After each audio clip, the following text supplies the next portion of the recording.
Hello there. Hello there and welcome. We are flying in to the world. Hello. How's it going? I didn't know that I could crouch while I was waving. That's kind of a funny thing. I'm not sure that's supposed to be possible.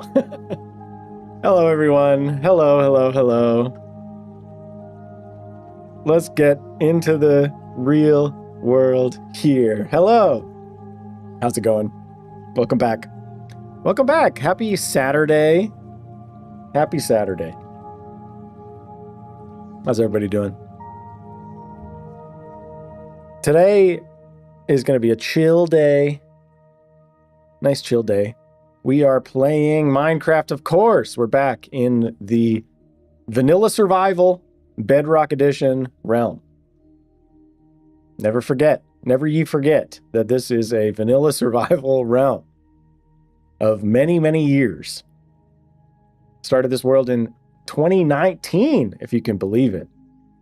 And we're still here. A lifetime.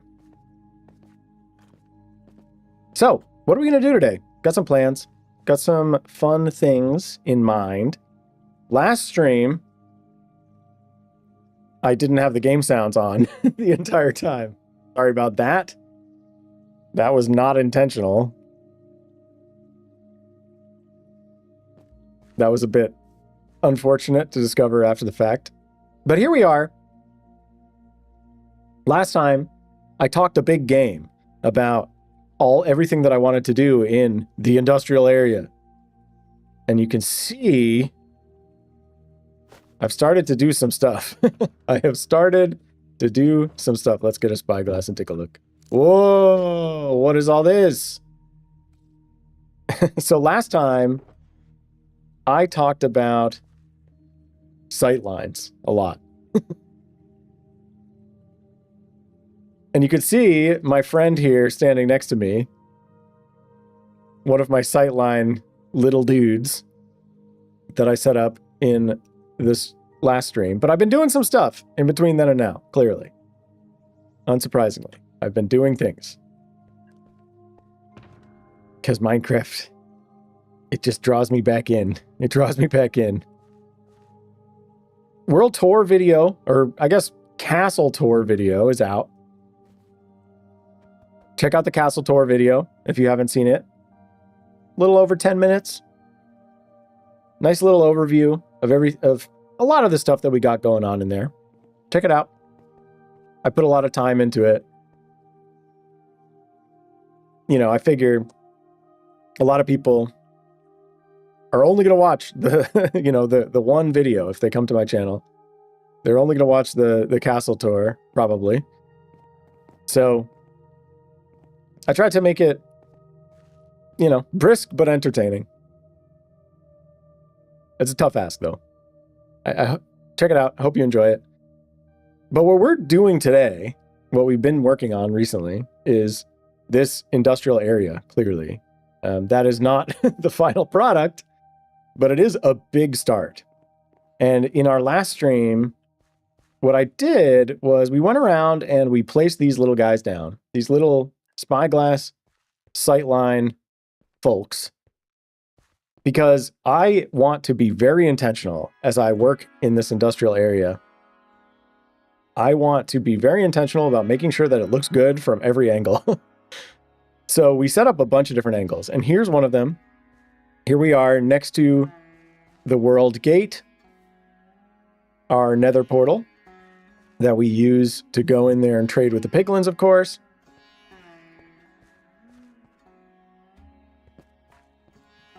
And this is, pretty prominent sightline. Like, if you were coming from the nether, for instance, right, you get out right here. Oh, castle in the distance, beautiful. Oh, what is this? Wow, industrial mania right there. So this one's important. We've also got a sightline that I set up a little further down here, right here, because this is a nice little spot to look at the industrial area, and you can see it. You can see I've started to do some stuff, and we'll get there. We'll get there. Never you worry. We'll get there. We'll talk about it all. But I've started to lay out some shapes and tried to make sure that they look decent from these sight lines. So here's one of them. Another one we have is down here.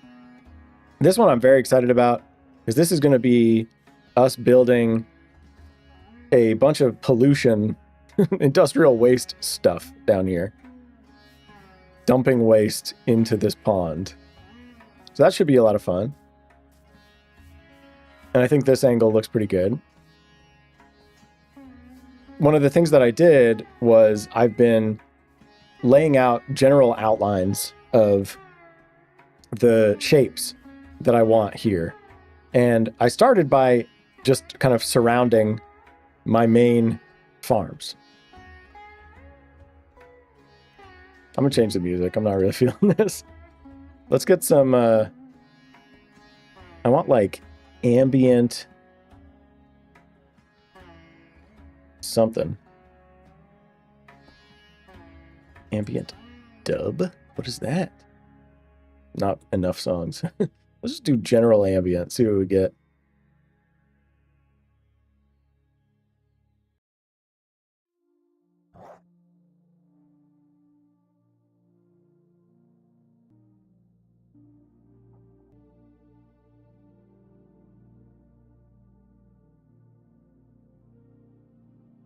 Sure. Cool. So yeah, so that's one of the sight lines that I am interested in making sure it looks good. We've also got, if you follow this trade route around here, this kind of unfinished road also leads to another sight line. Cool, look at that. Yeah, so I laid out a bunch of outlines, just made out of terracotta, because I have a ton of terracotta. So we laid out a bunch of outlines just to try and get these buildings looking interesting from all angles. This one I've actually started to shape a little bit. So that one, so honestly, like it fits in a bit less than it did, less well than it did when I first laid out just all of the cubes or, you know, rectangle shapes. So we'll see. I think once there's like pointy roofs on most of them, then it'll start to look a little bit more interesting. And I think that will retroactively fix the fact that this one doesn't look exactly correct anymore now that I've started doing stuff with it. But we'll get there. Another sight line is right here. This is right after you step out of the main base area, and you can see, yep, we want this to look cool. It's got to look cool. This definitely needs to look cool. Because this is probably the angle that we're going to walk out and see most often. Because this is right out of the main base. And right now, I think this looks pretty cool. Obviously, there's so much work to be done of actually filling in these buildings, turning them into something that looks cool. But I'm just going to keep saying looks cool. Then we have right here, this is... So this little entrance leads to our sheep farm. Right now I have all of the sheep dyed white, mostly. Except for a couple that are yellow. I guess I needed yellow. But in theory, they're supposed to be dyed the different colors of the rainbow. And then I can like open that up if I want to change their color by dyeing them. I got some dyes on the wall right here. So that's pretty easy. I think I have like plenty of wool right now, which is why these farms are probably not even running. I think I need to put more shears in them. But stepping out of here is another sight line. Oh, and it's getting dark. All right, well, we should sleep because I think daytime is going to be a better way to look at this. Guess we can get our stuff on. Now that the intro's over. How's everybody doing? Happy Saturday. Unless you're on the other side of the international date line. I'm not entirely sure where that is or how that works. But I suppose it's possible that it's not Saturday for someone out there. Yeah, so this looks pretty cool. I don't think this is like the most important angle. I don't come out of this sheep farm or really come here all that often. What I do want to do though is like I kind of want to create a bridge that leads from here over to kind of the main, like, like this is the other main entrance, kind of, to the industrial area, or to the castle from the industrial area. Or like, this is a big, important sightline. And I know I talked about this one in last stream. There's some issues with this. Like, I think this looks actually pretty cool, and especially as I'm starting to get more details on this building, like, it's coming together in a way that I think looks I'm excited about how it looks. Like, obviously there's so much detailing to be done. This is just a kind of reddish brown mess right now, but I think it will look cool once it's all put together. And again, I'm just saying look cool, look cool, look cool over and over again. But so it goes. The biggest issue that I have with this sightline is the fact that this crane is holding something that completely blends in to the background, right? Like, you really cannot, it's very hard to discern that from like the water tower back there. The other thing that I'm just a little concerned about generally is blending this kind of brick Industrial Revolution style in to this very kind of almost medieval. It is like medieval with like just a hint of steampunk. Like, blending those is going to be a little bit challenging because I want it to feel like this industrial area is the consequence of technology, right? Like, or industrialization, right? We come out here, we chop down a bunch of these trees, we start to make mud and clay and all that. And so then we can make bricks and we make brick buildings, but we already had the water tower made out of wood and such. But I don't want it to feel like the area within the chain link fence is like totally distinct in a way that makes it feel unnatural. So it'll be a process. And I think there's only one more sightline little dude, and that's from the top of the ship, the pirate ship. That's another pretty interesting angle. And this one's a unique challenge because having the water tower right in front of it means that, I think it's going to be important to make sure that the water tower stands out and doesn't get totally lost with the chaos that's behind it.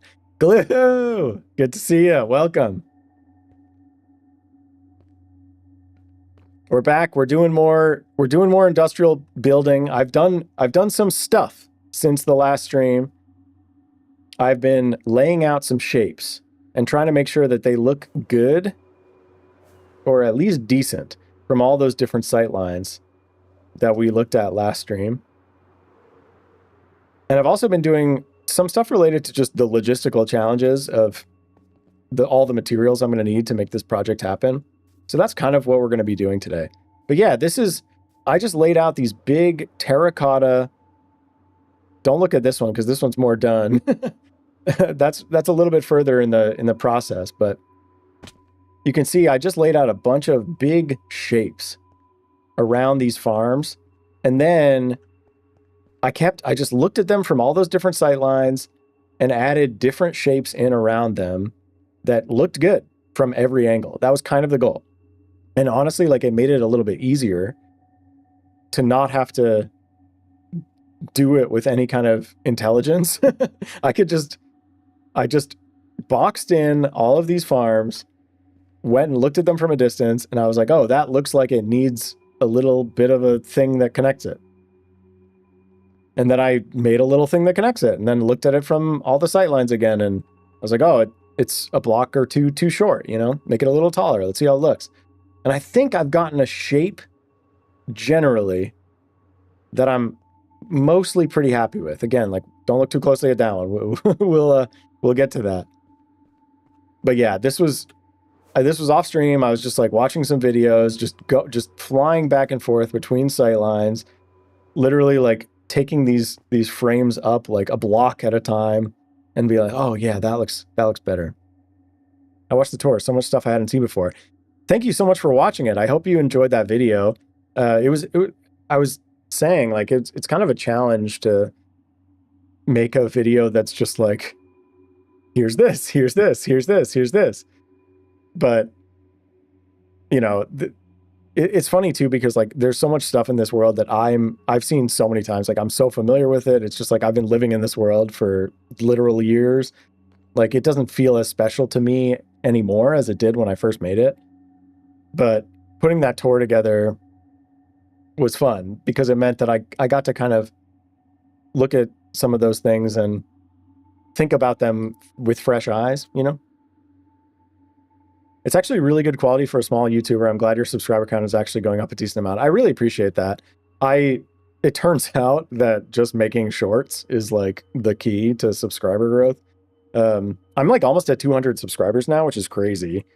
I could not have anticipated that at the start of this year when I had, I think, like 20.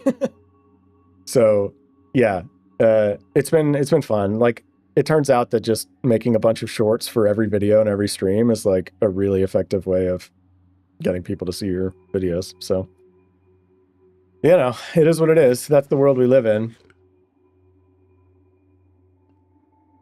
So yeah, so let's also, yeah, I guess before we move on, like if there's anything from that tour that you're particularly interested in getting a closer look at, like we could totally go on tangents and explore any of that stuff. So just let me know.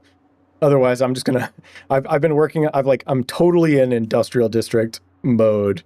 So I've just been really excited about working on this project. But so basically, yeah, since the last stream, we set up all those sight lines.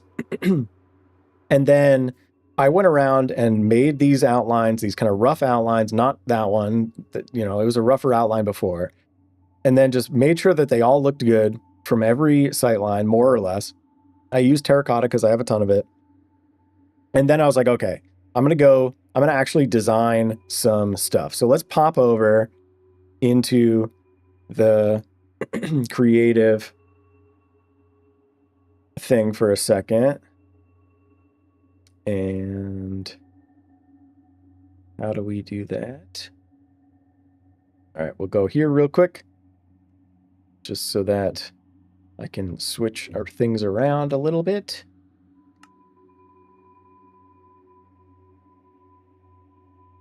Sweet. Yeah, and immediately you can see the fruits of my most recent labor. So, oh wait, no, you can't. Right. All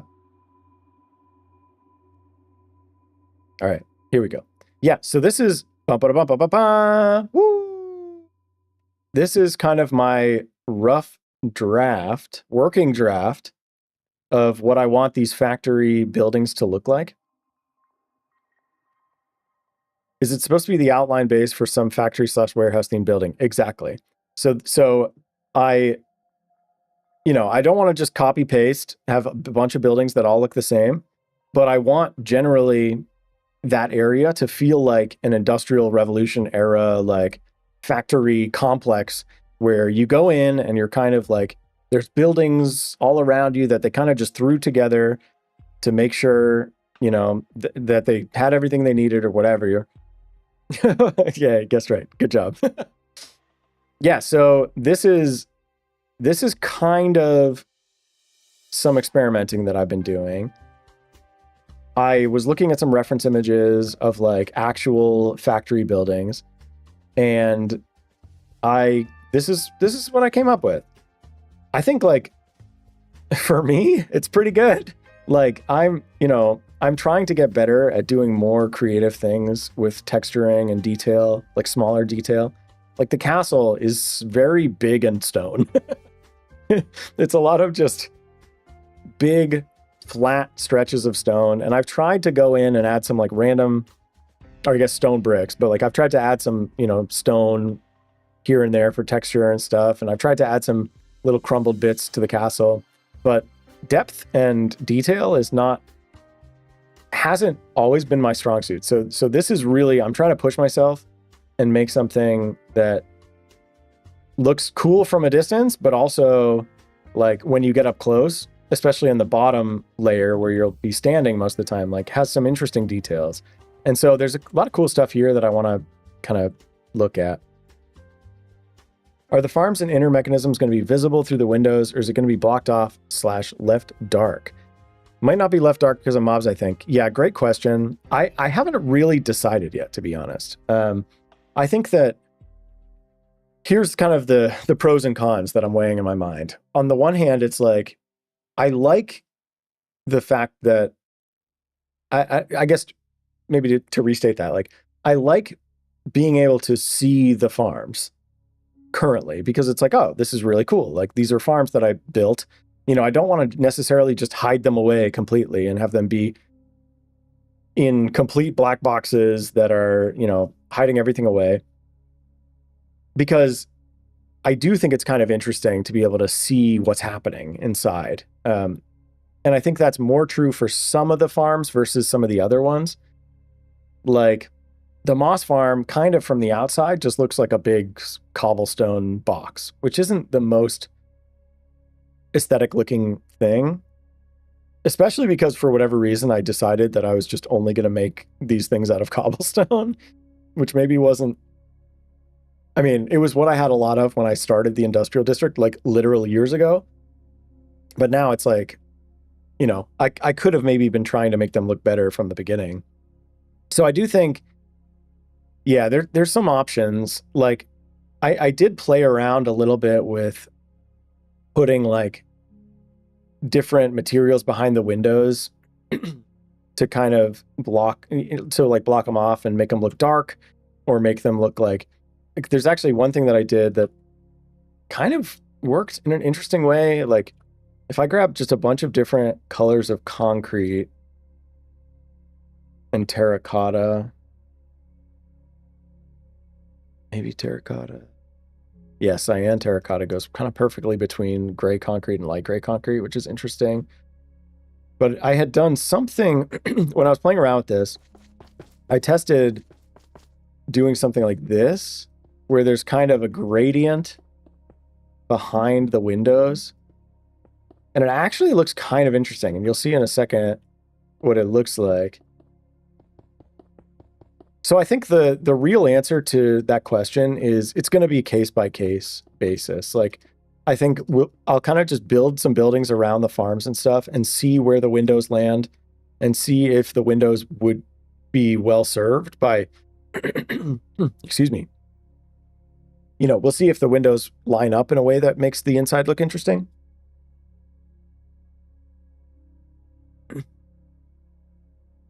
But yeah, so here's an example of something I tried out, which is like, you can imagine maybe there's like a bright light on in this area, and then it's kind of transitioning out that way. And like, that actually looks way better than I kind of expected it to. Like, it looks kind of interesting, especially if there's something that's just like ugly behind the windows. Like, maybe I'll do something like this. So we'll see. I'm going to take it case by case.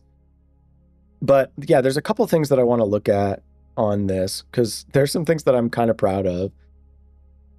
The window tinted glass colors is pretty cool. I still can't get over the landscape art in the casino. Oh, thank you so much for mentioning that. Yeah, the casino, another one of these ongoing projects. I haven't gone back to the casino in a while. That'll have to, yeah, like anything in Minecraft, it's like, it's only a matter of time before I start feeling a ton of inspiration to go work on the casino again. I forgot Minecraft is just 3D pixel art. It's great. Yeah, exactly. Yeah, so there's a couple cool things here. I think like the door with the copper. I've been trying to do these little gradients. Like, yeah, like you kind of mentioned, here's like normal glass, and then light gray, and then gray. And it kind of creates this illusion, especially when you're standing from the bottom, like that the sun is maybe reflecting off the top section. I'm not sure it's perfect, but I think it's okay. I also have like some of these boards here, like planks, kind of put up to block off the windows. And this is like, even using multiple different sign colors is like kind of crazy for me, because mostly in this world, in the realm, I've mostly assigned like different materials to different like aspects of the lore, kind of. So for instance, like the castle itself is mostly made out of stone bricks, but then like anything that like we, after discovering the castle, added on, like a lot of that is spruce wood specifically, because it's like, oh, there's a bunch of spruce trees around. So we probably chopped them down and started building stuff with spruce and adding that to the castle. Something that I want to do more of is less of that like a one-to-one thing and more just texturing.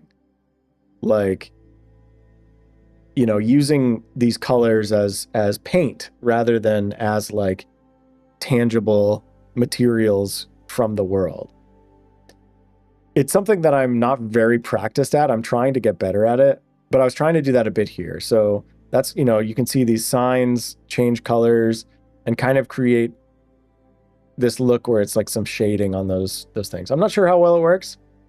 Same with this, the copper. Like this one, at least, like there's a little bit more of a lore reason potentially where like this has oxidized a lot. Like these maybe a little bit more sheltered from the rain or what have you, like have oxidized less. It's kind of what I was thinking. And then, especially for the moss farm building, I want to have a lot of moss. And I think the pale moss actually looks really cool because it kind of looks like dead, you know, like it's like it started, like maybe normal moss started growing on the side of the factory, but then like because of the pollution or whatever, it just kind of died or mutated into something that like is still kind of alive, but also not very green. Like I don't want it to be super green. And I think this actually looks pretty cool. Like having the moss creeping up the side. You know, these are just full moss blocks that I've replaced, replaced the bricks with like moss, and it looks like the moss has creeped up. And then you can also do stuff with these carpets because the carpets have like these moss tendrils that go up the sides. And then the hanging moss is just like amazing. Like this is like my favorite new textural thing. Like, I don't know, yeah, it looks like Spanish moss or something. Like it's so cool. And I also like, I want to have like maintenance access areas where I can go up and like go in through a window or something to certain parts of certain farms to be able to, you know, mess with stuff or like get to the redstone easily if I need to. And so the idea of having like kind of wood scaffolding or whatever you want to call it with like moss hanging off of it, I think is pretty cool. I was pretty happy with how that looks. And like, then you can blend that into the stone around it.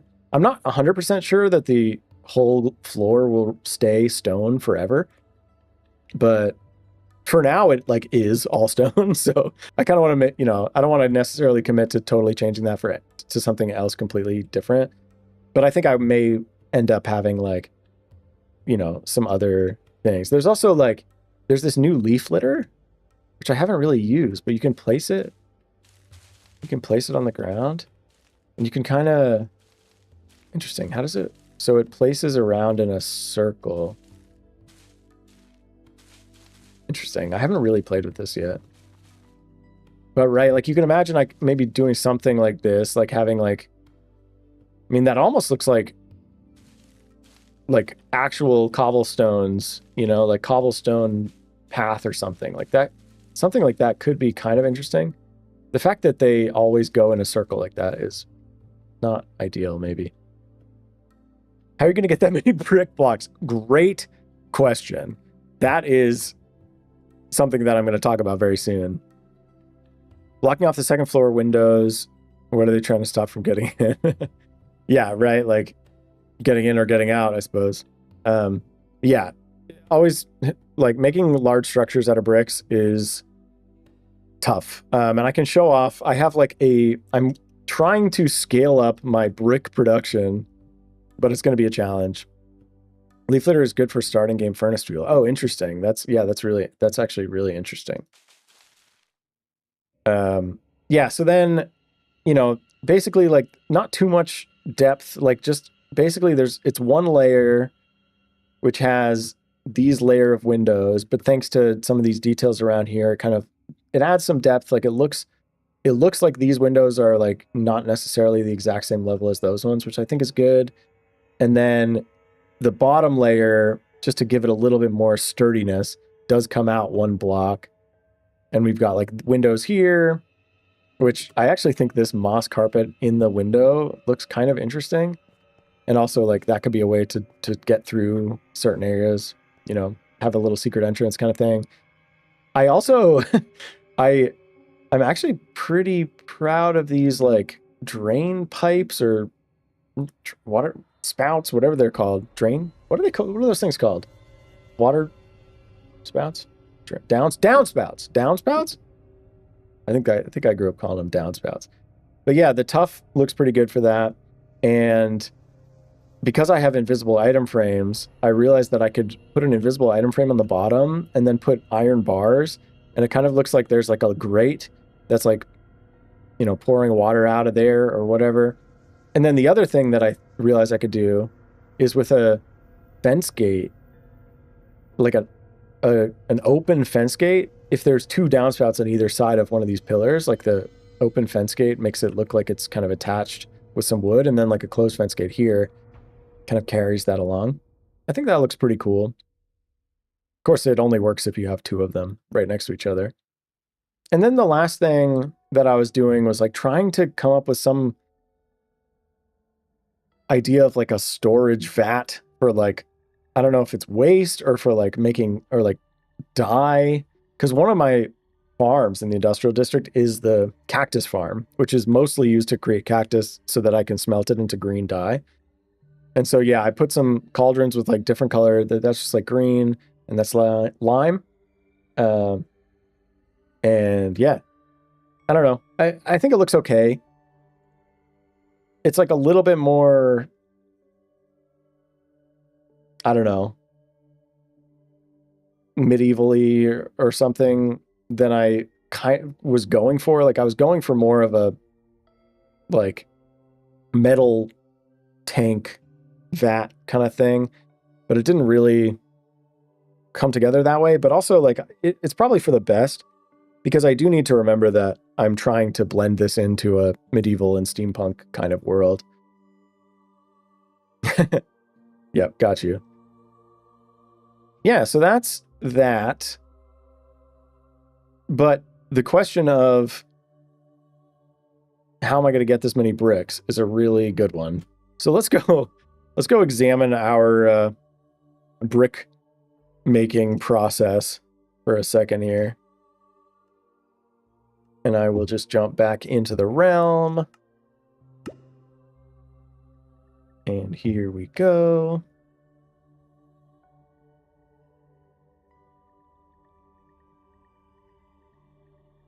Because yeah, I think that's getting the infrastructure in place to be able to get this quantity of bricks is priority number one at this point. We'll let the world load in. Oh, it's also nighttime. I should sleep. I'll just sleep in there. There's a couple beds in the middle of the industrial area.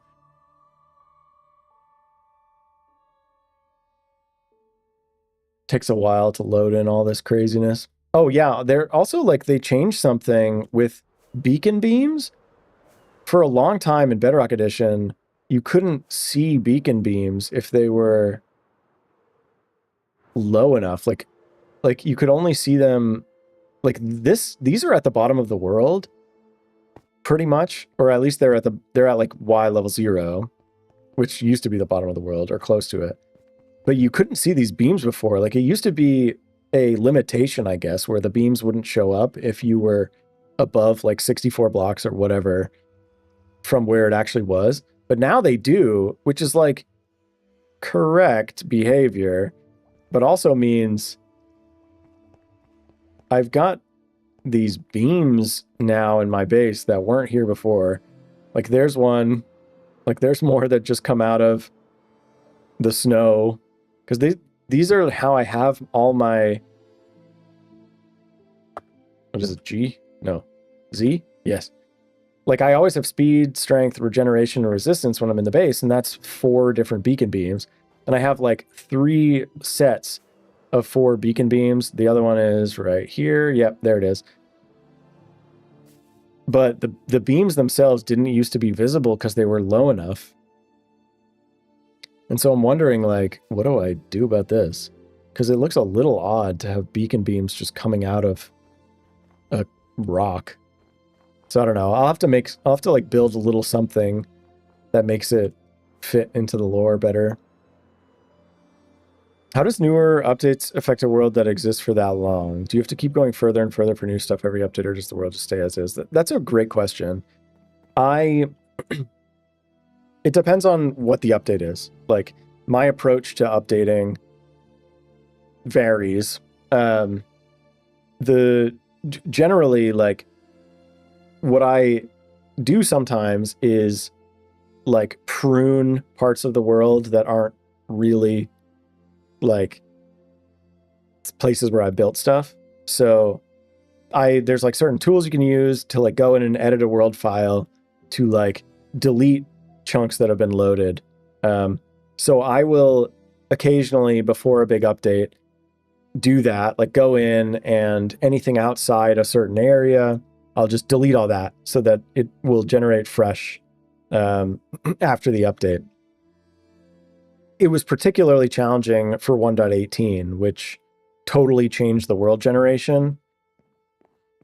Yeah, it was actually, it was very stressful because like this world and like this part of the world was all generated pre 1.18, which was Caves and Cliffs part 2, I guess. And that was the one where they totally changed all of the world generation. So they did a really good job, you know, in fairness to them, like they did a good job of making it so that when new chunks would load outside of the, you know, already explored area, it would blend them between like the old world generation and the new world generation. But apologies if you can hear extremely loud sirens.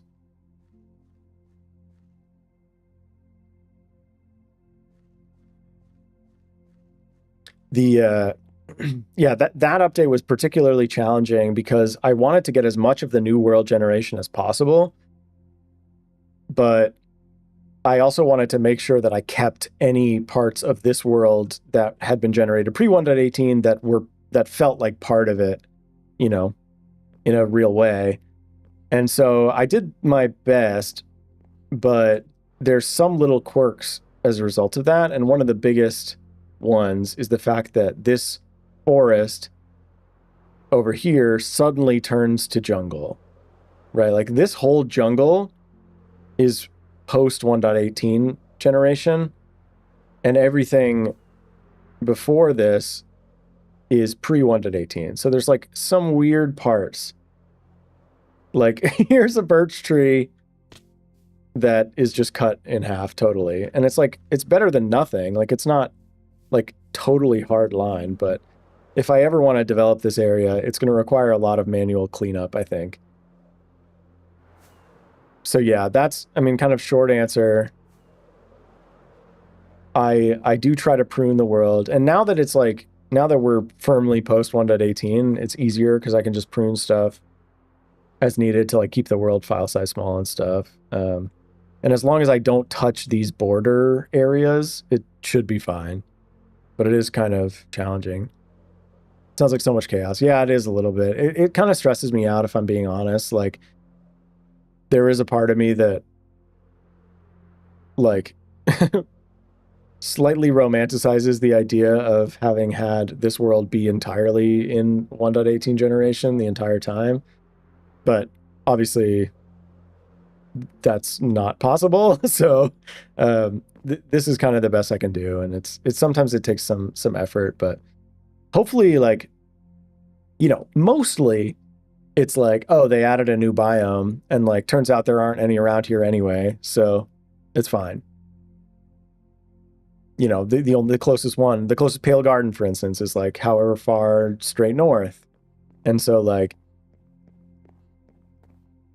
you know, as long as it's not in a place that I'd previously explored and didn't prune already, it's generally fine. But yeah, so you can see we've started to take a little bit of that creative world planning and bring it into this world. Like, I had initially built a big terracotta outline rectangle thing here, and yeah, just the last thing I did in this world basically was like start to put in some of the shapes from the concept kind of draft in creative. And I'm thinking like I'm doing it just brick to start, and then I'll go in and detail it. And like realistically, like more detail towards the bottom and like a little bit less towards the top, and I think that'll be fine. But yeah, this is kind of the plan. And I want to start with the Moss Farm building because I think it's a good example one, and it also backs up right to that like lake pond river thing back there, which is where I want to have like a bunch of pollution and stuff. So I think that doing this one will kind of prime me to be able to do the rest of them. But it's going to be a huge undertaking, but it already is. But yeah, in terms of how am I going to get enough bricks? Let's sleep real quick and then take a look at our brick making process.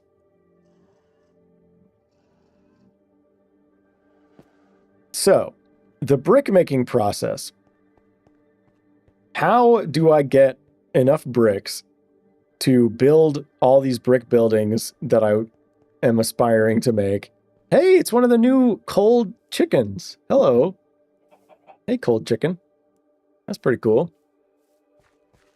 I present to you, this is my mud and clay machine.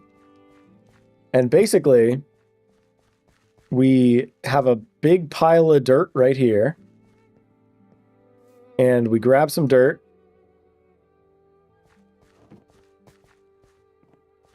We put the dirt into our machine, which turns it to mud with water from the water tower. And I'll show this in a second. It pushes all that mud all along. And then some of the mud just comes out and lays on this pallet by itself. And the other half goes onto this thing, which cooks it into clay. And the way that that works, I have campfires under here, which are just decorative. Like, it's not actually about using campfires.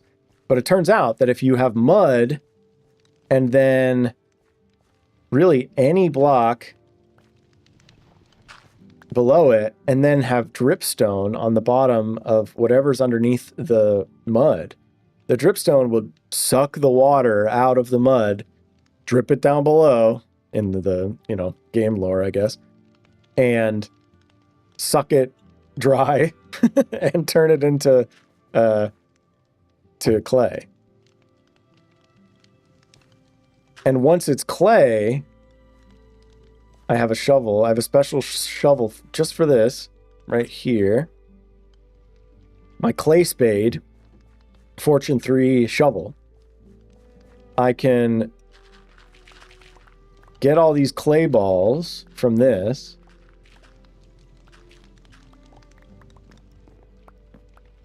Let me get all these. It's a pretty manual process at the moment. So let's see. I got like, okay, 2¼ stacks of clay balls from that. And I guess that's probably what I can expect to get most of the time. And then I can replenish this by strategically breaking a few pieces of this mud here. And that one. And now I can place dirt in here and it'll push it all across. And you'll see if I go like this, right? There's water bottles that are being used with the dispenser automatically to saturate the dirt and turn it into mud. And as you can see, we ran out of water bottles, and so that minecart actually just went up to get more water bottles from the top of the water tower, which is a detail that I really love. Oh, and this is gone too, actually. Yeah, so this is the empty bottles. The empty bottles are currently going back up there right now. Whenever this whole system basically automatically fills water bottles up there, uses them. Oh, I fell in a hole. Uses them to turn my dirt into mud, and then it comes back down. And whenever there's enough empty bottles, it goes and puts the empty bottles back up in that system. Because that thing up there is just a bunch of empty bottles that are getting filled with water and being put in a minecart, come back down. But I like the idea. There it comes. Yeah, see, it came back. There it is, ready to get the empty bottles again from down there. And I like the idea that, you know, you got to go get water from the water tower. And it's also part of the roller coaster, which is a bonus. But yeah, so I can throw this dirt in here. Eventually, it'll run out of room. Clay spade, what a beauty. Eventually, this will be full. Yep, there it goes. And look at that. We ran out of water again. The thing's going back up to get more water bottles. I love, like, having a little life, you know, having a little life in the base. Like, this could just be, there's no reason really that that thing needs to go up there. It could literally just be, you know, I could have a water source and a bunch of water bottles and have it just be doing it right here. But I think it's way more fun to see a minecart go up and have to get the water and come back. I did not know you could make a system for that. You sure can. You sure can. Yeah, so this mud all gets pushed along here, all the way across, and you can see it's stretched back out and fully covered this pallet now too. And already some of it is starting to turn into clay because of the dripstone that's sucking the water out beneath. So that's how we get clay balls. And then we have to smelt those into bricks. So I have a smelter in the castle, but it doesn't, it's kind of flawed in some ways. And I don't feel like addressing them because it's kind of like the redstone back there is such spaghetti. I'm pretty happy with how it is. And I don't feel that much of a need to touch it. So I made a little super smelter right here. And by little, I guess I mean big. This is a 30 furnace super smelter. Yeah. So 30 furnaces, 15 on each side.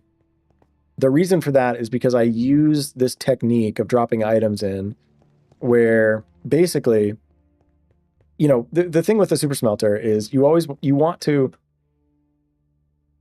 smelt stuff as fast as possible. You want to spread it out as evenly as possible among as many furnaces as possible, or at least as many furnaces as make sense for your use case. So this is 30 furnaces. So if I put a bunch of stuff in here, it'll spread it evenly between all those furnaces. And there's a few different ways to spread stuff evenly between, you know, the furnaces. Like one way that is basically how it works in the castle is with mine carts that take the items and go across a bunch of hoppers and kind of, you know, every time they drive over a hopper, the hopper will suck like one item out of the mine cart. And so you kind of get even distribution that way. But this is arguably even simpler than that, where if I put in a bunch of stuff to smelt, like for instance, these clay balls, because this one double chest is on two different hoppers, you know, there's two hoppers underneath the same double chest. They're both going to pull. So it's going to basically split half and half all the stuff you put in here. One will go to that side, one will go to this side. And then the way this works is the items just move across here, all the way across. They don't go any lower than that because the hoppers beneath them are all locked. But as soon as one item gets here, right? So you can imagine a line of items. Like first they're all empty, then there's one thing here, then there's a thing here, a thing here, thing here, thing here, right? Like you end up with one of the smeltable items in all of these, and it's kind of this line moving across. And as soon as the last one hits here, this little very simple circuit, just as soon as it sees something in this chest, the comparator reads an output from this container, emits a signal strength of 1 or whatever. That is redirected into the target block because that's a feature of target blocks. So the target block becomes powered and the torch then turns off. Because if there's a torch attached to a block, obviously it gets unpowered when you power the block. So that depowers this whole redstone line, which unlocks these hoppers underneath, which then means that basically the entire line of items that's in that hopper line, they all get sucked down. So 15 items go across, and as soon as that 15th item hits that last thing, 15 of them, they all drop down into the thing below them. And then it just repeats. So you end up with an even distribution using nothing but hoppers and redstone, which I think is pretty neat. So let me dump these clay balls in here, and you'll see it in action. So they're going to go across, and as soon as the last one hits the end, you can see this thing clicked, and all our furnaces should be lit now. And yeah, there's exactly one clay ball, or now there's two because they keep coming, right? So it's doing an even distribution to smelt all these clay balls into bricks. And so we've started getting some bricks here. Minecraft Redstone should just be another class of programming. I genuinely agree so much with that. Like, I think that you could get kids so interested in programming and computer science and engineering if you did it through the idea of redstone. Yeah, so here we are, we're smelting this, and I'm using dried kelp as fuel because the fuel problem was the next challenge that I had because I don't have a great source of fuel really right now. So I was like, okay, I'm going to do the dried kelp block thing. Like, that's what everybody does, I guess. I've never really done it. So yeah, I stuck that super smelter in like this building. And then over here on the other side of the moss, I built a little kelp farm. And you can see this is just a little design that I don't know, figured out, played around with in creative. Basically, when the kelp grows, eventually it grows high enough that it hits one of those observers. And then as soon as it hits one of those observers, the piston pops it off. It all goes in here. You end up with kelp. Now, kelp's like a little bit annoying because it has slightly strange growth mechanics. But yeah, there it is. It's still growing. So it should be fine. That said, like, I'm not getting enough because this little amount of kelp, like I like left this AFK overnight last night, and I got like less than 9 stacks of kelp, I think. And because then you have to smelt the kelp into dried kelp and then craft 9 dried kelp into a dried kelp block. And then the dried kelp block is like a really good fuel. And it's probably a little overkill for the amount of bricks that I just put in. But yeah, so you can see. Now, why is this not as many bricks as I put in? Oh, I'm out of fuel on this side. Wait, is there no fuel? There's no fuel going in here. Okay, wait, this is huge. Maybe I have a flaw in the system and there's actually more. My rates are a bit better than I thought. Let's see. So something maybe has been going wrong. Oh my gosh, this hopper's going the wrong way. Okay, so all of the fuel that I've tried to put in... Oh man, I don't know where that hopper went.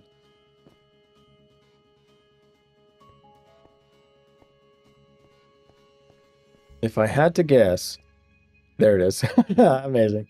Okay, so yeah, so there's a little problem, clearly. How do I get up here? I haven't been adequately fueling my furnaces. Alright, so let's fix that. Put that hopper there, that should do it. Now fuel that goes in here should be evenly split across these two lines. So let's put some fuel in.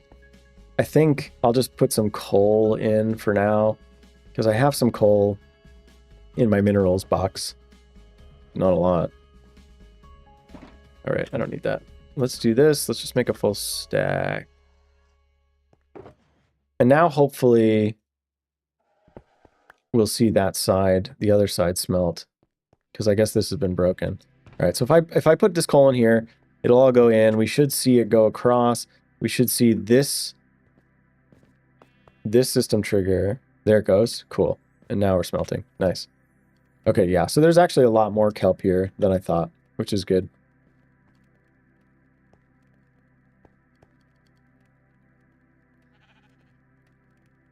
Am I going to be able to smelt this all? I might need more fuel. Well, I'm just going to have to keep refueling this. So this is part of the problem. Like, I have to first smelt enough kelp to get a steady fuel supply that I can then start to smelt other stuff. And even then, like, the amount of bricks that I'm creating is pretty small. So I think my first step needs to be add another layer of this kelp farm at the very least, so that I can get a bit more than I've got going. And I think it should be pretty straightforward. This thing works pretty good as a passive kelp farm. The other thing that I can do is hook up a dispenser to put bone meal in here. So maybe I'll try that first, actually, because I do have a ton of... I've got a lot of bone blocks. So let's just build a little bone meal thing and see how much kelp we can get if we actually just dump some bone meal in to make it happen faster. This should be pretty simple. I think I can just grab like, yeah, some just like basic stuff. I'll grab some cobblestone to build on, because apparently I'm building everything on cobblestone here. And a dispenser. And we'll just use one. Because I think my first attempt of this can be like super simple. All right, so if I put a dispenser here, maybe? Can I do this? Is it pointing the right way? Yes, awesome. Okay, so if I do that, then I can put a little clock on here, in theory. So whenever this has stuff in it, it powers itself. How do I do that? Let's see. I guess I want like, I'll just use my standard kind of little item in box clock thing, which is comparator coming out of there. So if there's any items in here, we get a signal, then we just amplify that signal fully to full power. Then let's see, we have like a shape like this. Not the most attractive thing in the world, but basically from here we can have I forgotten how this works? All right, let's put a block there so that we'll power that block. That's kind of the goal. And then I guess, yeah, we don't need these. We can just do this. And now, so whenever there's anything in this dispenser, we'll get a signal out. It'll power that up to full power. And then we have a little comparator clock like this, which just means that this thing will tick super fast whenever there's anything in there, and it will then tick this, tick, tick, tick, tick. You'll see it happen in a second. Just realized how many shulkers you killed. Yeah. I need to make a shulker farm. That's like another ambition that I have. I like came up with a design that I'm really happy with. I have it in creative. It works really well, but transporting a shulker is so annoying. I think I don't know if you saw Minecraft Live, but they're coming out with the Happy Ghast, and apparently with the Happy Ghast you can like put a mob in a boat, use a lead on the boat, and then ride the Happy Ghast and just float the thing safely wherever you want to go. So I think I'm gonna hold off on the shulker farm idea until I have a way to transport the actual shulkers into a farm in a way that's not totally annoying. Okay, so if I put some bone meal in here, it should theoretically start ticking this thing like crazy, growing that one like crazy, and all going in. Let's give it a try. We'll just put a stack in, or a little under a stack in to start. Sweet, yeah, that's working. Well, nope, it immediately broke, actually. And that's because of how kelp works. What do I do about this? Let me go grab a lever. Kelp is kind of, yeah, kelp is kind of annoying to farm because it does this growth thing where like it will, like this one is like fully aged so it doesn't want to grow anymore, even though there's room to grow still. But if you break the thing on top of it, then it resets the age. Yeah, see? Oh, it's so strange. Well, I guess that works in a pinch. I could just push the button. Because it's going now. And it's producing a ton. No, it did it again, though.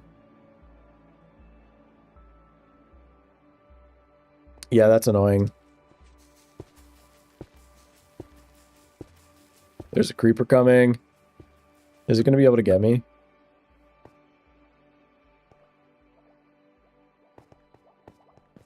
Seems like not. Good. One of the things that I'm worried about now with this is like mob proofing it. The more detailed it gets, the more tricky it's going to be to make sure that it's totally spawn proof, and so I don't die when I'm standing AFK in the middle. Like this roof right now is probably not safe. It was probably a little bit unsafe of me to AFK there, because I'm pretty sure stuff can spawn on this roof. Probably in the short term, I should just add some torches up here.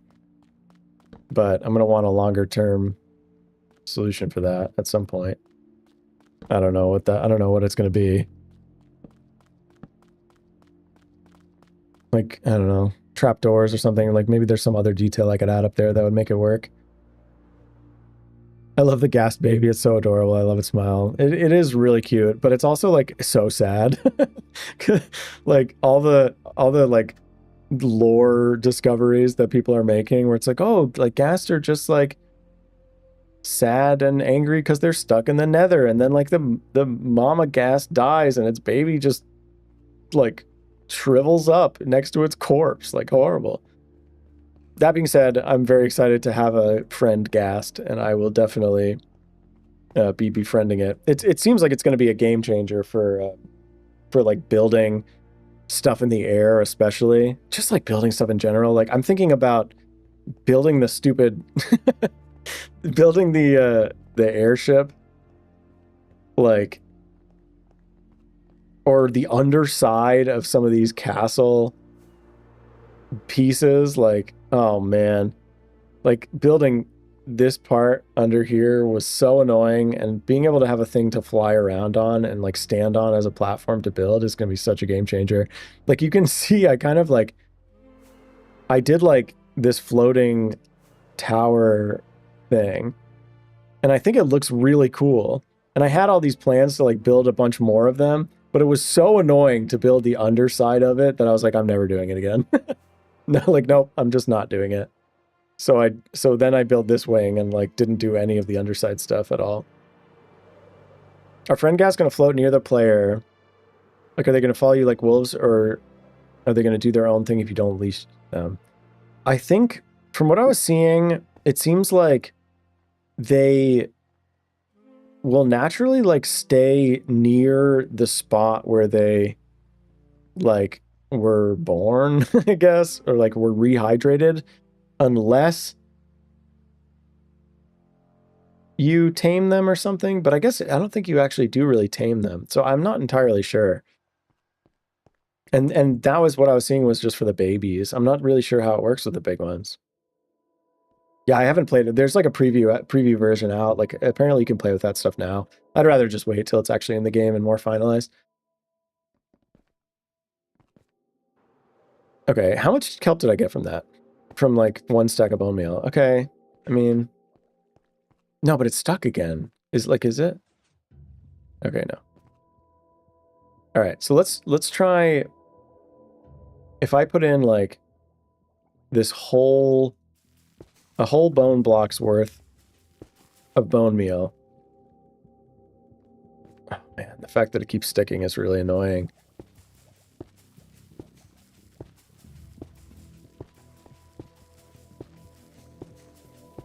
I don't really know what to do about that. I guess I could have like, yeah, some kind of backup system that like powers this. Is this crazy? Yeah, that actually stops it from working entirely, which is a little unfortunate. What if I do this? Still too fast. I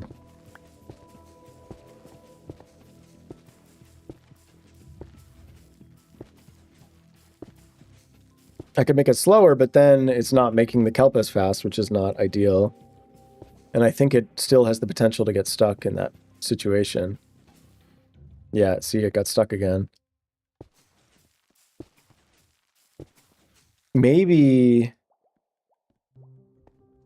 This is like totally hacky. Let me try if I have like a slower thing here. Oh no, that's just always powered. That doesn't work. What do we do about this? What do we do about this? I basically, I want this piston to sometimes fire just when the clock is going. There's got to be a way to do this. What if I did like, what if I had an observer or something? I don't know. This is totally crazy and hacky, but let me just try and throw something together.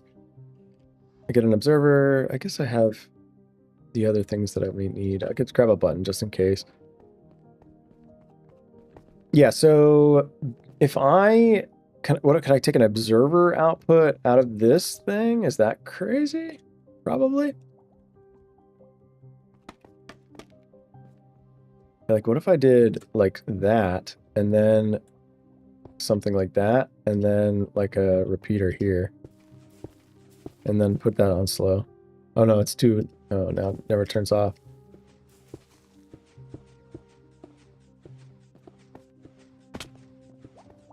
That's no good.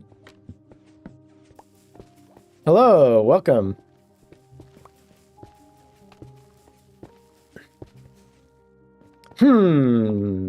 What do we do about this? I like this idea. Like, it seems cool to have the ability to put bone meal in here and make it faster when we want it to be faster. But the problem is, just because of the way kelp grows, this bottom one keeps getting fully grown, and then won't accept any more bone meal. But this thing only grows up to there and doesn't hit the observer, so it never triggers the thing. Never triggers the piston to actually break it, which would then reset the age of the kelp on the bottom. I don't know why kelp is implemented this way. It seems kind of silly to me. But let's see. I think I could...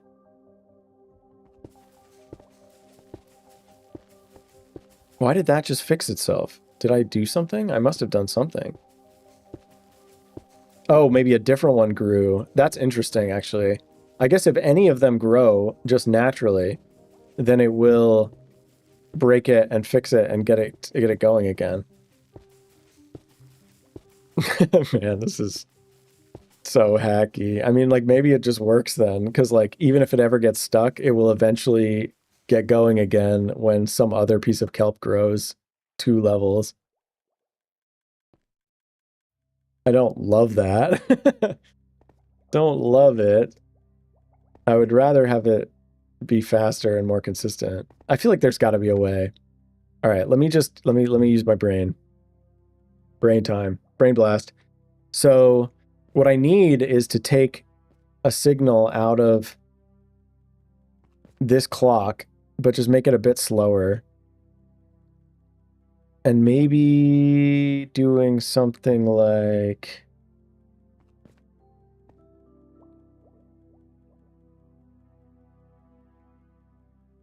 Something like something. You can probably leave just one kelp without bone meal. Yeah, that's true. That's true. I mean, I was kind of thinking, like, I don't necessarily need to put dispensers in all of them. Like, I could just put dispensers, like, in one or just some of them. Because it makes it so much faster that it's already, like, way faster than just passive kelp rates. What if I... Okay, if I do this and then a torch, what happens? It does go off. Will it if I do a repeater, is it going to stay on all the time? Yeah, that's not what I want. I want it to go off. What I really need is like,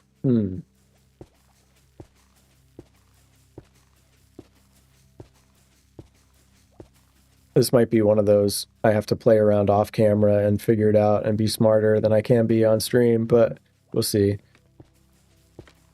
I mean, right now it does kind of work because I can put a button here for now so that if I'm trying to get a bunch of kelp fast, I can just hit the button if it breaks. And in theory, I could just leave this and walk away and eventually they will keep growing. Like I will get all my kelp eventually. But yeah, you can see like this is actually getting kelp so much faster, which is going to be really helpful, I think. So if I'll just leave that as is for now. I'll think about it a bit more and probably come up with some better idea. But what I can do is, let's see, I can grab that kelp, which is coming out nice and fast now, especially if I had the moss farm on, which I don't even have it on right now. Like if I have the moss farm on, have I used all of it now? Yeah, cool. So how much did I get? Okay. It's pretty good. So if I can then smelt all this by throwing it in my, oops, missed the stairs. This is not a permanent staircase. I'll figure out some way to make that look way better. Right, so I can dump all my kelp in there. It'll smelt all that kelp down. And then theoretically, I've got a bunch of dried kelp in here. Nice. That's a bricks. I can craft this into dried kelp blocks and put these back in as fuel and rinse and repeat. And eventually, hopefully, I should come out on top. Like I should end up with more fuel than kelp I'm putting in or something.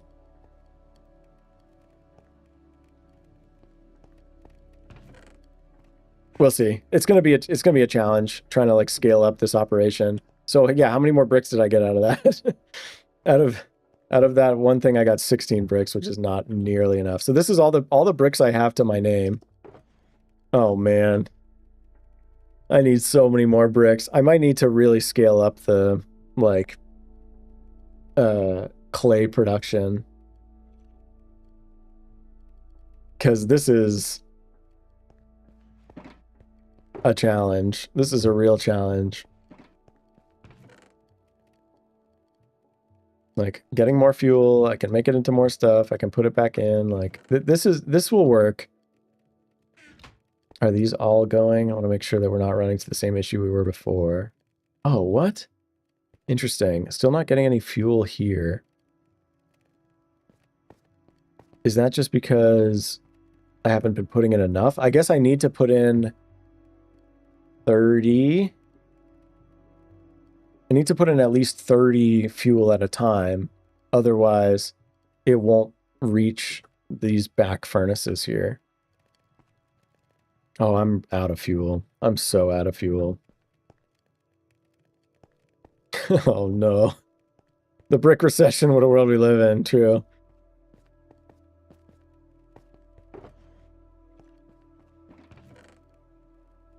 It does cook fast. I guess as soon as I get 30 of them, I can put more, but the fact that you need 9 dried kelp to make one like dried kelp block is rough. I wonder if I'm wasting fuel, right? Like this is a little bit of wasted fuel here. But I can also just keep dumping bone meal in. The other thing I should be doing probably is have like the moss farm running. Let me go up here. Eventually I'll have some way of getting up here in through like a window from the outside or something. Right, like pop in this window or one of these windows. Like this is kind of what I was talking about before where... Oh, well, I fell. But I don't know how much I want to show. Like, do I want these windows to be open so that you can actually see in? Or is it boring to just be able to see, like, the top bit of a cobblestone farm? I don't know. Have to kind of play that by ear. All right, let's go up here. Let's throw some more bone blocks into the moss farm. Let's get the moss farm going. I kind of want to see how much I can actually get if I really put stuff in. So, okay, this is fully full. That's one whole bone block's worth. I'm just going to put all the rest of these in here. Because this thing also, it's so funny. Like, all of these different systems are like, they produce enough to sustain themselves, but they don't work at full capacity until like they've produced enough to be able to fuel themselves enough to keep them that way. And I also don't have an automated system of having like the bone blocks that get produced by this going and becoming like being used as fuel here. So it is kind of manual at this point.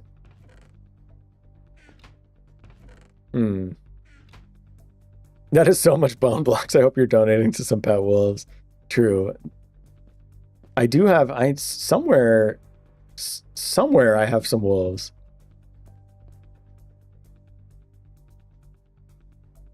Okay, yeah, so this is fully stocked at this point because it's not gonna make more until it needs more from here. So this is probably pretty full. And if I turn this on, we should start getting some more. We can watch it just for fun.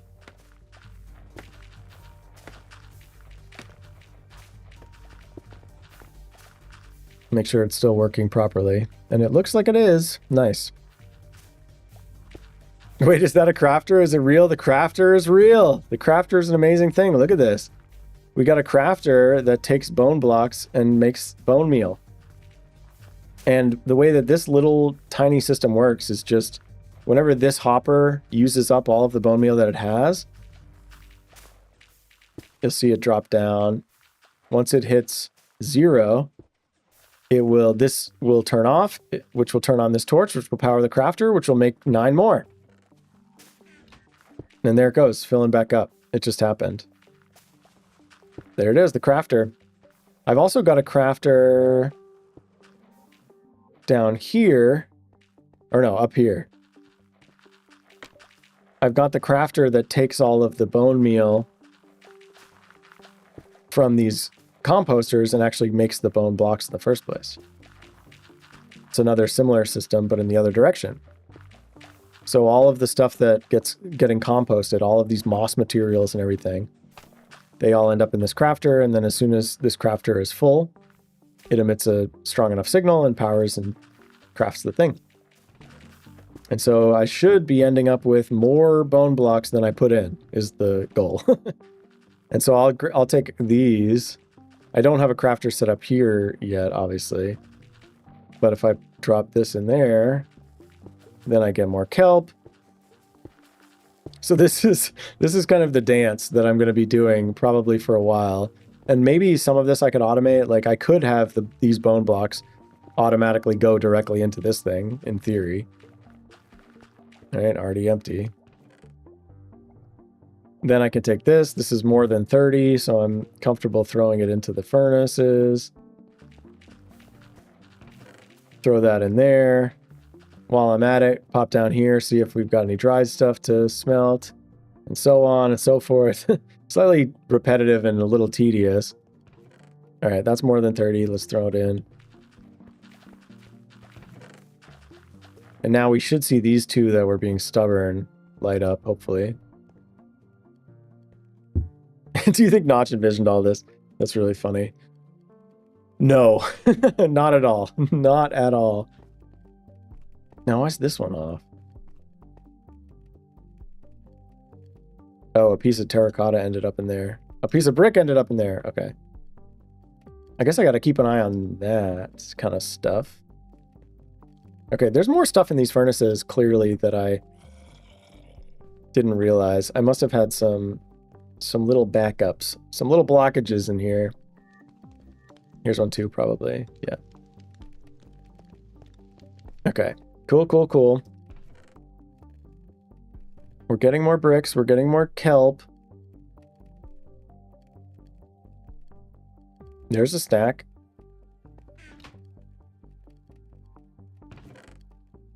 It is satisfying. Like, feel like I'm happy that I decided to build the super smelter here and like put in this little cup farm, because it is kind of fun to have all of this stuff happening like within these factories. Obviously, there's so much more detailing and stuff that I need to do, but man, the bricks are really a limiting factor at this point. I could put glass in just to see what it would look like. Like, that could be fun. Let's do it. Let's throw some glass in. We can always decide if we want to block up, like put something behind the windows. But for now, I think it's kind of cool. So let's see. I think I have in one of my boxes, my basics box, I have a bunch of glass. Oh, nope, I don't have much glass. So I guess I have enough probably for what I need. And so I'll just do some light gray and some gray. And we'll make like, let's turn all the rest of this glass into panes, and let's create some light gray ones, some gray ones.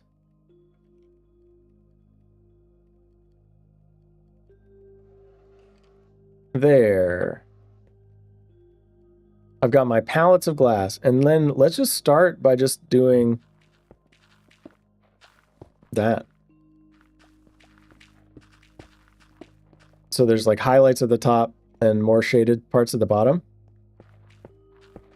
We can always change any of this. This is all just like trying it, seeing what it looks like, changing it later if we want. All right, let's do this one, but this one I'll also keep like open so that I can go in there.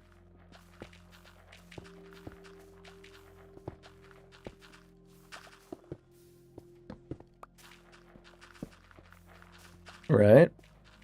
So something like this, and like, oh, it's broken, but you can go through. Oh, right. I forgot. These windows, the panes don't really work at the top like that. I was using hanging signs in my like mock-up, because the hanging signs kind of make it look like there's some wood or something like blocking it off. Let's do that for now. Oh, I fell. Let's do that for these. Again, we can always change any of this later, but just something to get started with. Sometimes it's really daunting to like just like take the first step. And it turns out that just doing it takes a lot of the scariness away, because you can always go back and change it later. But if you just do it, then you've at least got something to work off of. It can be really hard to try and figure out like, oh, what's it going to look like? How do I make it look perfect from the first moment? It's like, you're not going to. Just try something, see how it looks, come back later, try again, you know?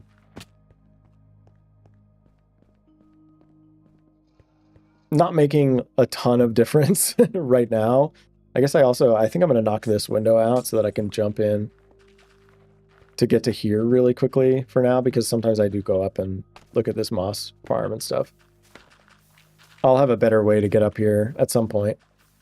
But yeah, we're chugging away. We're making lots of moss. Beautiful. All right, let's do some more windows. Let's do these ones. Oh, how do I do this? Scaffolding. I need a happy ghast. I really do. If I could just be on a ghast right now. All right, we're gonna...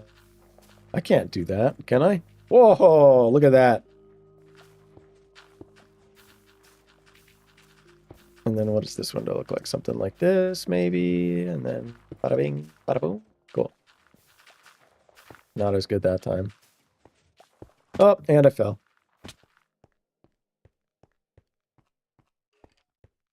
Yeah, it's hard to tell what it will look like, because it's like still open to the sky and there's all that farm nonsense inside. But I'll just...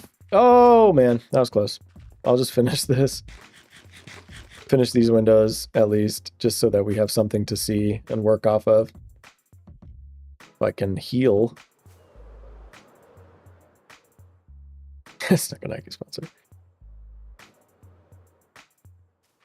All right. Let us just do this.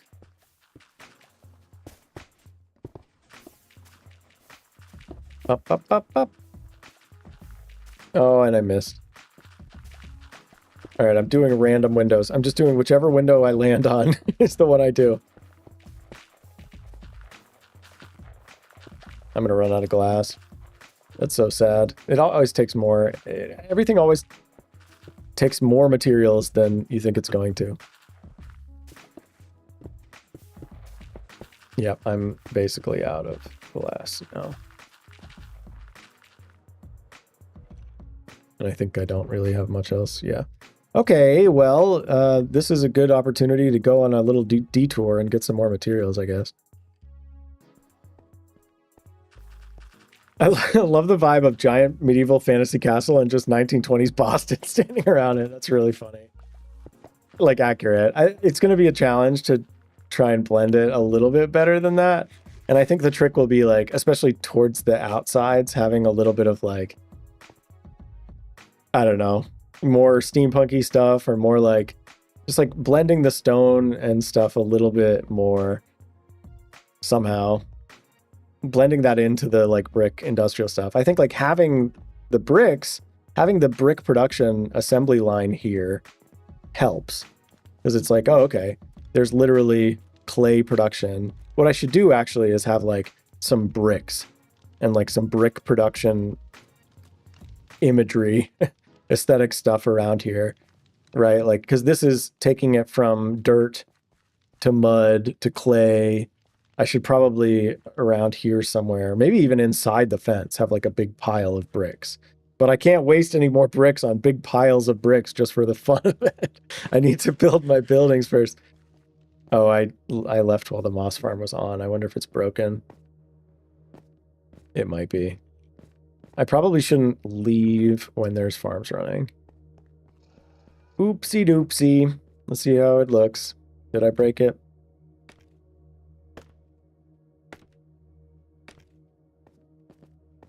Looks okay. All right. I'll allow it.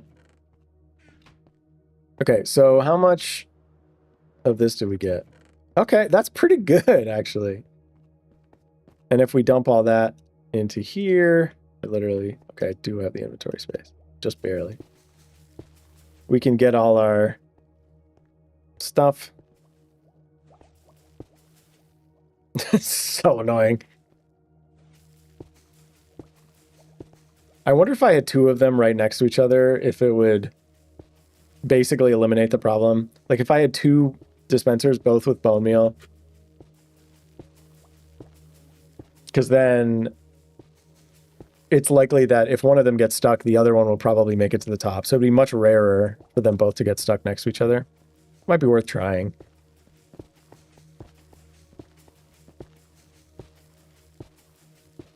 I think I could actually do that really easily. So I'm going to try it. I'll get one extra dispenser, one extra piece of cobblestone, and one redstone dust. And I think this should be all I need to make this a reality. How am I going to get a dispenser in there facing the right way?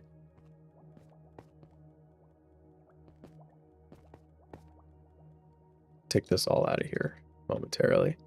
And then I need to replace that with a dispenser. Let's just do something like this. And then I guess I have to break that sugar cane. All right, there we go. And by sugar cane, I mean kelp, obviously. And then I can put my kelp back there, and then I can do this, and then I can fix this. Cool, that was not too bad. And now I don't have a way of like evenly distributing them perfectly, but let's do like 2 stacks in there, 2 stacks in here. And then if I have another block there and a redstone dust like that, I think it should work.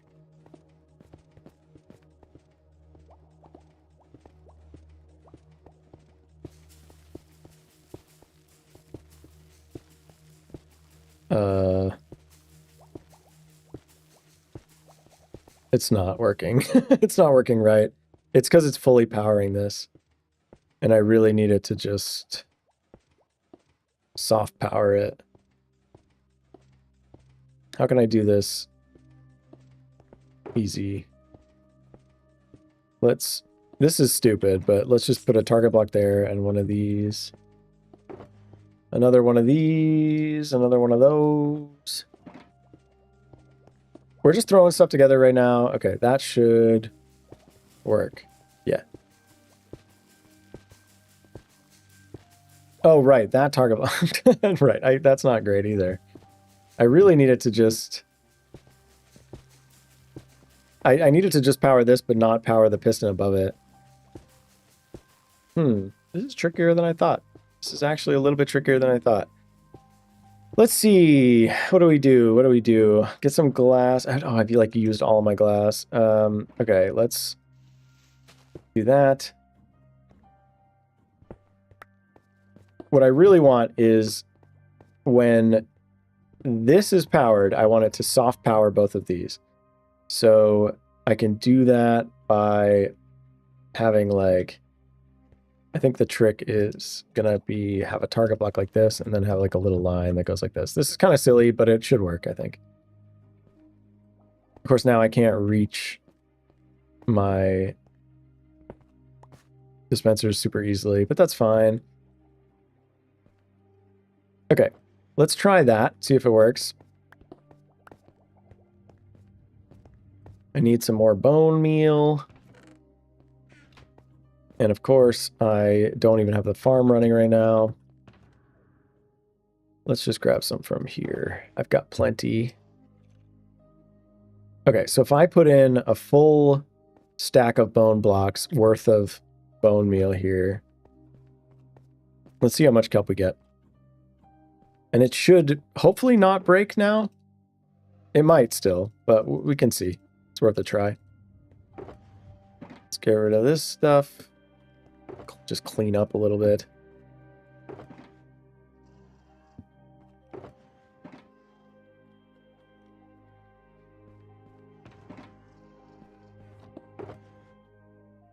Okay, let's get rid of all this junk that I've got in my inventory. I have so much junk. Okay, let us try this. So if I pull out everything that we've already got out of here, which is a nice amount, and then I'll craft a full stack of bone blocks into bone meal, and I'll dump that more or less evenly into these two. Oh, there's some in there already. That's interesting. That's fine. It won't affect my experiment too negatively. 1, 2, 3, 4 and a half. 1, 2, 3, 4 and a half-ish. So now I think they should both be going, which makes it a lot less likely that it will break, which seems good to me.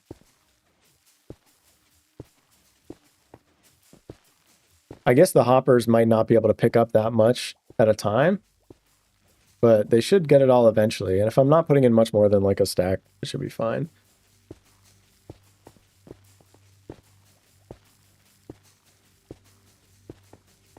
It's pretty cool. So it's kind of nice. It works as a passive kelp farm. If I'm just like in here or AFK in here, it will slowly get some kelp. But when I want to, I can just dump in a bunch of bone blocks or bone meal. I could just, yeah, when I want to, I can just dump in a bunch of bone meal and it will go faster, give me more. We almost done getting there.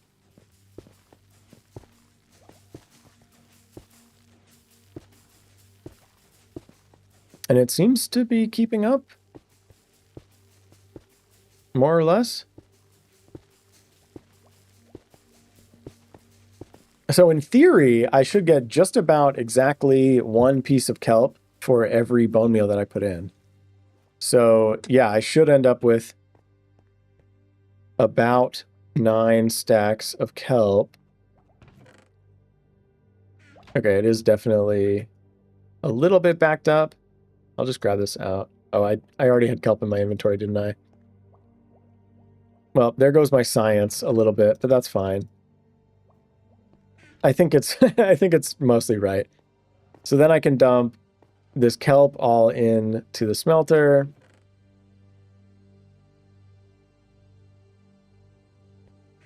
That will evenly distribute that all among my furnaces. Nice, we're looking good. I don't know exactly how much fuel I have. I might be out of fuel over here. Yep, I am. Okay.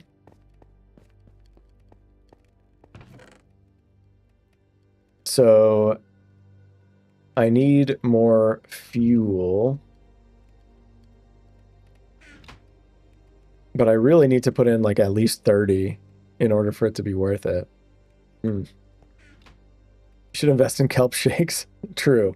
You know what? I'm canceling the whole factory project. I'm not building anything out of brick anymore. I'm just gonna open up a kelp smoothie place. This whole place will just be like a smoothie shop or a shake shop.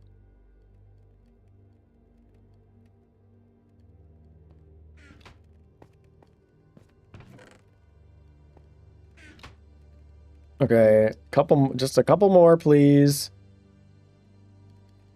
Once I get 30, I can dump them in. And that should help cook up some of the other stuff that's back there.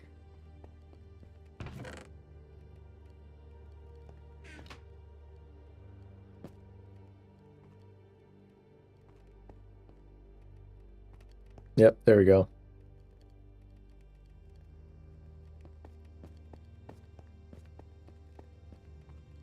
It is kind of, it's a little bit rough, honestly. Like, one whole stack of bone blocks becomes 9 stacks of bone meal, which basically then becomes 9 stacks of kelp, which then basically has to get smelted and smelts back into a stack of dried kelp blocks, which like should be enough to more than enough to have like smelted itself. But it's a little bit crazy. Yeah, I think I'm probably going to need to try and automate some of this because like trying to do it manually is just I'm introducing inefficiencies by letting things like, you know, letting some fuel be wasted and stuff. It probably would make sense to have this system automatically piping the kelp over into the furnace and having like a filter on here that if it's dried kelp, it crafts it using a crafter into dried kelp blocks. And then once I get like at least 30 of them, it can dump them in there. I think it would make sense to do that. And then I could tack on even on top of that, like when there's bone blocks in here, if I have some toggle enabled or something, like have them automatically be crafted into bone meal and go in here would probably be smart. So I think that's an ambition that I'll probably try to pursue, is getting this thing fully working, all automated, like.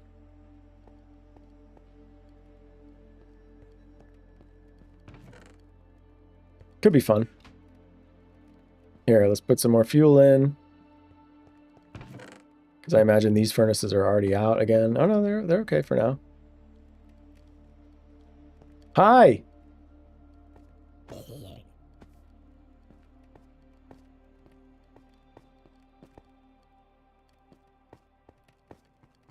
Alright, well, while that's all cooking... Oh, right. I still can't sleep here because of these guys. Hello! Hello, friends!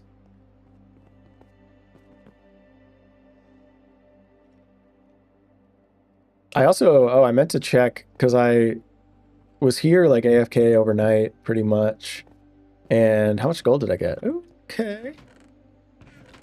It's not bad. Not too shabby.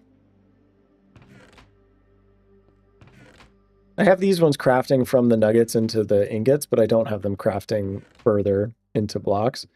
But I can do that manually, it's fine. And I should have a fair amount of iron also, because the iron farm was also going. And that's like the beauty of this industrial area, is I can just come stand here and get like a lot of different things that I would need just by standing in the middle, AFK or not, you know. Just grab a ton. Oh, look at all this iron. Look at all this. That is just delightful to see that much iron.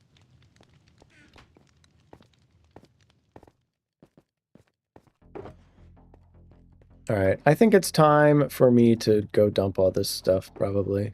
Get a little bit tidied up. So much gold, you should go become a piglin god. True. Yeah, let's take a little detour. I need more rockets first. From my pocket, my pockets. All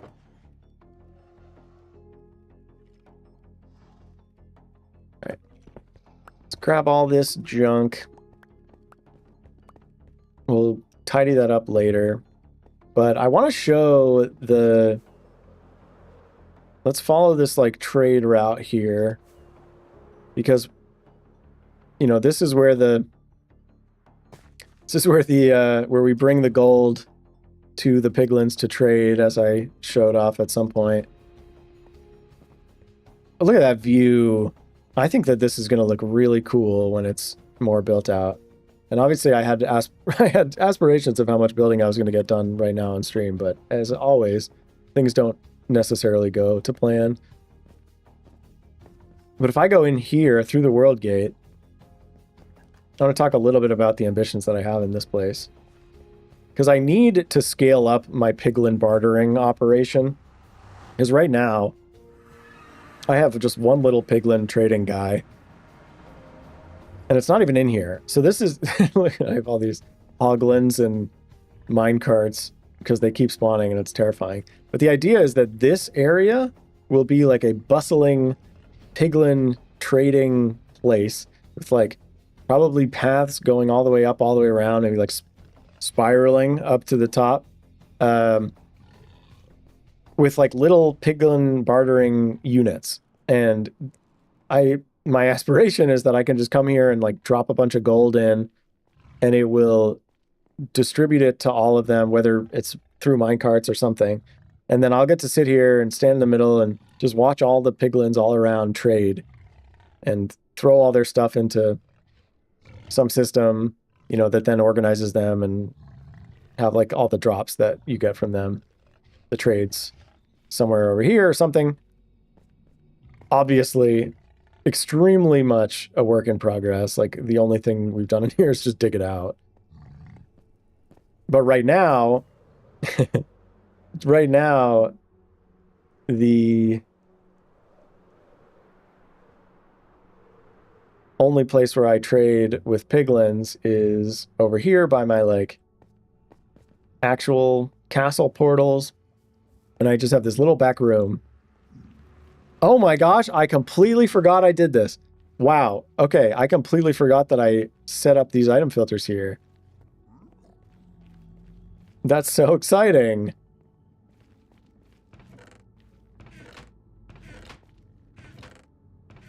Yeah, not much in here at the moment. But yeah, I've had this guy in this little cage for like years. But yeah, just one night, just randomly, I was like, I am so sick of having to sort out all the stuff I get from this guy manually. Let me make a little item filter. And so yeah, we got little item filters now for the stuff that we get from these guys. That's I truly had completely forgotten that I did this. That's really fun. So yeah, if I give this guy some gold, it's all very makeshift at this point. Just pop that in there. But yeah, he'll start trading. These guys are very slow, which is why I want more of them, and I want like more of a... Excuse me. Are you gonna do it? Oh, there we go. Right, like, he looks at it for... He's like really examining it. Like, is that gold? Yep, it's gold. But then, yeah, now the stuff that they give goes right in here, which is great. Cool. Yeah, I totally forgot I did that.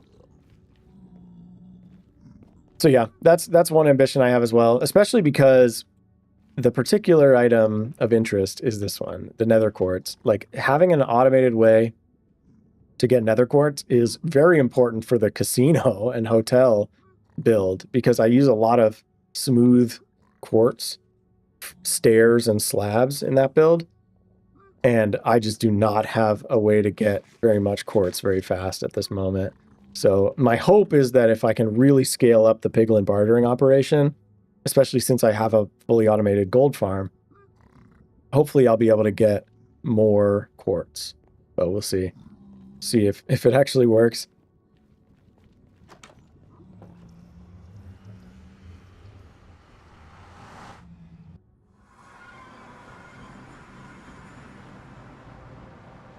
Yeah, here we are back at the castle with our newly visible beams again, which I don't know. I'm a little conflicted about the beams. I don't really know what to do about it. I don't think there really is anything to be done. I could probably try to change the colors of them if I want. And like maybe that's the answer, is just make them colors that work better than the kind of vaguely gray and red. And that's because somewhere down here, I think it's actually, it's like in the like, I don't even know what it's called. The like main hall, not the main hall. This room, whatever this room is called. I have this glass here. And so, yeah, this glass is coloring the beacon beams and just making them kind of gray and red, which is, I don't know. It's interesting.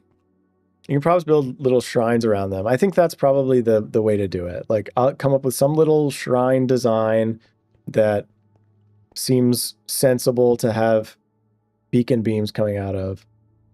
Actually, this one is tough, though, because this whole thing is nothing but carpet and string, because when it rains or snows, the weather can come all the way into this level. And so I can't really build much up at the top if I want that to still work. It's the same. I did the like weather coming through thing here first. And then I liked the idea so much that I did it again in like the kind of main part of the castle, where here's the same idea. Because rain and snow will go through carpets and string, and you can put carpets on top of floating string. So this whole way up is actually just carpets and string, which means that the snow can come through, which I think is a cool effect. But it also means I'm very limited in what I can build. There's like a few other things that you know, rain and snow can travel through, but that's same with right here. I have carpets to match the floor because really this is all just string and carpet all the way down and all the way up. I don't know. I'm gonna have to get creative. I have to get creative with it somehow. Because yeah, there's one here. Like this one, I guess, yeah, the other thing that's challenging is like you can't put anything that would block the beacon beam either. But so slabs work, stairs, like non-solid blocks work. I don't know.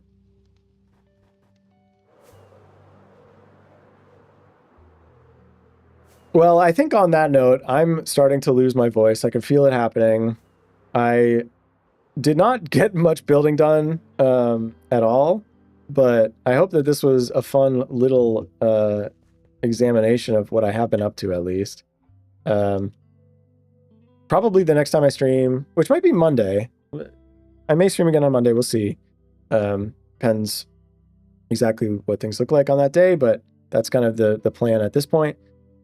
So maybe I'll have some stuff done between now and then, or maybe that will really be the day to get some building done more. But until then, thank you so much for watching and joining. I appreciate it. I really always appreciate it so much. And if I did this right, we should get a little animation as I say goodbye. So thank you. Thank you so much. I hope you have a lovely rest of your Saturday or whatever day it is for you, and I'll see you later.